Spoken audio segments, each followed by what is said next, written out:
اسرائیل کو انہوں نے پہلے جو میسج دیا that was to Netanyahu prime minister of Israel کہ آپ یہ جنگ بندی کے معاہدے کو ایگری کریں.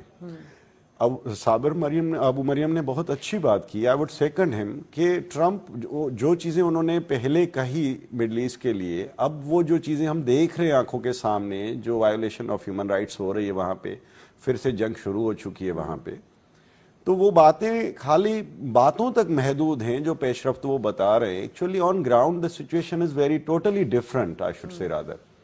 باقی انہوں نے اپنے اتحادیوں کو لائک ترکی, سعودی عرب, دبئی, یو اے ای, ان کو آن بورڈ لیا ہوا ہے, قطر کو آن بورڈ لیا ہوا ہے, پاکستان ہے, پاکستان از ان سائڈ گیم.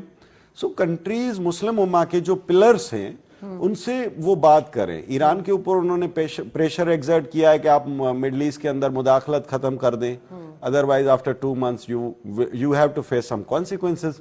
تو یہ in dark way I should say behind the scenes چیزیں کچھ ہو رہی ہیں جو بہتر ہیں. وہ سفارتکاری اور امن کے معاہدے اس کے اندر جو پیش رفت ہے وہاں تک تو ہم مان سکتے, لیکن جب امن کی بات آتی ہے تو وہاں پہ بہت ساری چیزیں ہیں جہاں پہ America and the allies in Middle East they have to restructure. اور ایک میں یہاں پہ آپ کے توسل سے گزارش کر دوں, سفارتکاری کے اندر ایک موڈ ہوتا ہے جب ہم دیکھتے ہیں کہ چیزیں بہتر نہیں ہیں, second side is not cooperating, تو ہم ایگریسو ڈپلومیسی کو بھی ٹریگر کرتے ہیں. اینڈ صابر ابو مریم نے جیسے کہا کہ ہمیں at least from all the platforms United Nation, جیسے پاکستان کے سفیر نے وہاں پہ بات کی ہے اور بڑی کھل کے بات کی ہے ہم نے کہ ہم اس سیز فائر کے معاہدے کی وائیولیشن اور جو قتل عام ہو رہا ہے اس کو ہم کبھی بھی اپریشیٹ نہیں کر سکتے.